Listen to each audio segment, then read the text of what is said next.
ভারতীয় টেলিভিশন শুধু নয়, বিশ্ব টেলিভিশনে প্রথমবার আব্দুল হাই কানু, মুক্তিযোদ্ধা, যাকে গলায় মালা পরানোর জায়গায় জুতোর মালা পরানো হয়েছে। প্রথমেই কানু সাহেব, আমি সেই সমস্ত মানুষ যারা মুক্তিযোদ্ধার সঙ্গে ছিলেন, সেই সমস্ত ভারতীয় সেনা, ইন্দিরা গান্ধীর দেশ থেকে আমি ময়ূক রঞ্জন ঘোষ বলছি, হাত জোর করে 71 সালে আপনারা দেশটাকে স্বাধীন করেছিলেন, ভারতীয় সেনা আপনাদের সহযোগী ছিল, হাত জোর করে বলছি আমরা ক্ষমা প্রার্থী।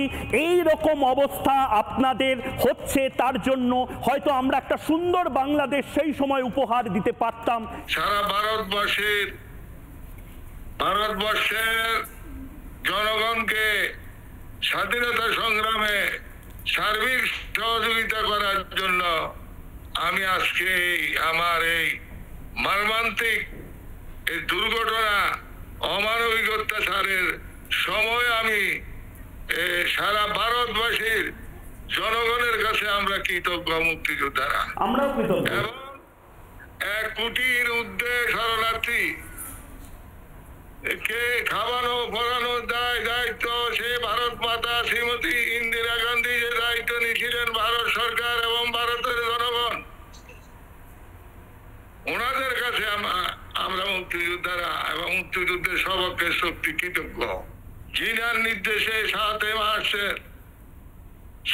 মার্চে জিনার নির্দেশে আমি মুক্তিযুদ্ধে অংশগ্রহণ করেছি। আমি অন্য কারো নির্দেশে মুক্তিযুদ্ধে অংশগ্রহণ করি না।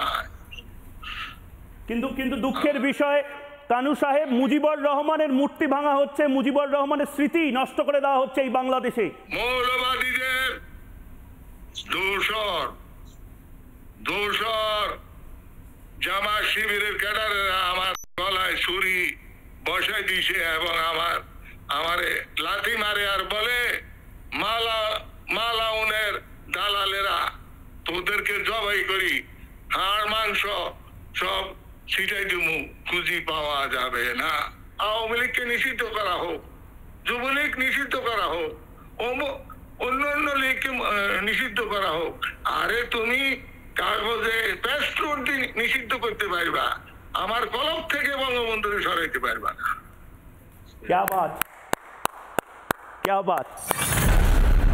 ঘটনাবহুল 2024 সাল, কিন্তু ঘটনাবহুল 2024 সালের একের পর এক এপিসোড আসলে একটা নতুন যুদ্ধের সূচনা করছে।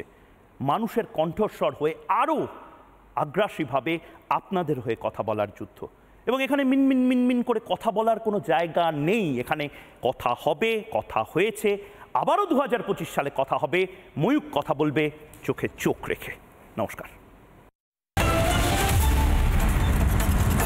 নানা ধরনের কন্টেন্ট দেখার জন্য লাইক করুন, শেয়ার করুন আমাদের ফেসবুক পেজ, সাবস্ক্রাইব করুন আমাদের ইউটিউব চ্যানেল।